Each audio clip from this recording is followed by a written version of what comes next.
Who has bewitched you? That's a fascinating word. If you are misled, and it really is necessary for all of us to say, am I misled? If I am, please send some kind person to tap me on the shoulder and say, look, you're simply wrong on this point.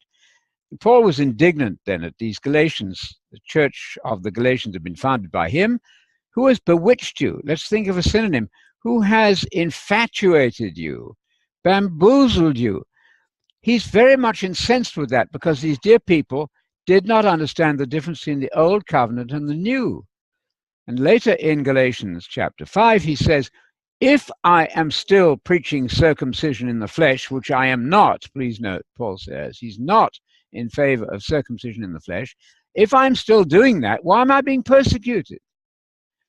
If you are going to get physically circumcised for religious reasons, I'm not talking about medical things, that's nothing to do with my subject, but for religious reasons, if you're still insisting on circumcision, forget it. You're simply wrong. You're absolutely wrong. And Paul makes his point as vividly, sometimes graphically as he can, because if you are relying on the Torah of Moses in the letter, you've forsaken Jesus. You're trying to mix Moses and Jesus. Don't want to do that. Yes, we are under the Torah of Messiah in 1 Corinthians 9:21. Most important, that's the Torah in the spirit, but not the Torah in the letter. So if you're trying to please God by keeping the Sabbath or the holy days or the new moons, you should do all three or none of them. Better none of them.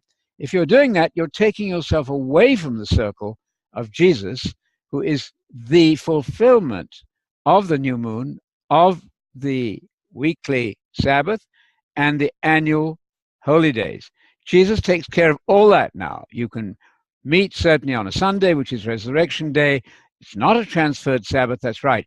But do not fall into the trap of the Galatian people, and also in 2 Corinthians 3, where Moses is all over. The glory of Moses is finished. That's to say, the Torah in the letter. Yes, Jesus spoke about fulfilling the Torah, but there's a great deal in that word fulfilling. He doesn't just copy the law of Moses in the letter. If that was so, then you'll all have to become Jews and keep the calendar and observe the food laws. Don't go there, because that's going to remove you from the much greater presence of Messiah in the new covenant, who fulfills all of those things. No need to insist on not eating pork. That's your choice. If you don't have pork, that's fine. But to make any fuss over Leviticus 11 is simply wrong in terms of the clear teaching of Jesus and Paul. Paul actually says, don't do it. You're modeling the wrong picture of Christianity. It may be delightful for you to watch the new moon every month, but you're misrepresenting the faith. You're saying to other people, follow me, I'm a Christian, yet don't follow me in Sabbath, holy days, and new moons. I would simply drop that. Paul is quite clear in Colossians 2 that those things are a shadow of what has come in Jesus.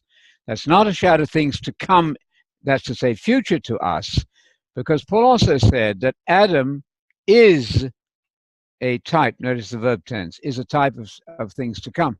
We know what that means. He is a shadow type. That's to say, he's a shadow of what was to come and has come. Exactly the same parallel language in Colossians. No, Jesus is our Passover. He's our Feast of Tabernacles. Now, if you want to observe and notice on the calendar when these things happen, talk about them, that's fine. But once you make these obligations, lose your job if you can't get off of the Feast of Tabernacles, lose your job if you can't rest from sunset on Friday, you have completely gone out of bounds in the faith. Don't do it.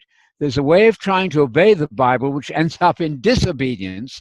You've got to figure out what it is you're supposed to obey. So that's the point I would make there. Study it carefully. Galatians particularly, chapter 5, Colossians 2:16. Galatians 4:10 says he's horrified. You're keeping days and times and seasons. Don't go there. Don't get physically circumcised for spiritual reasons.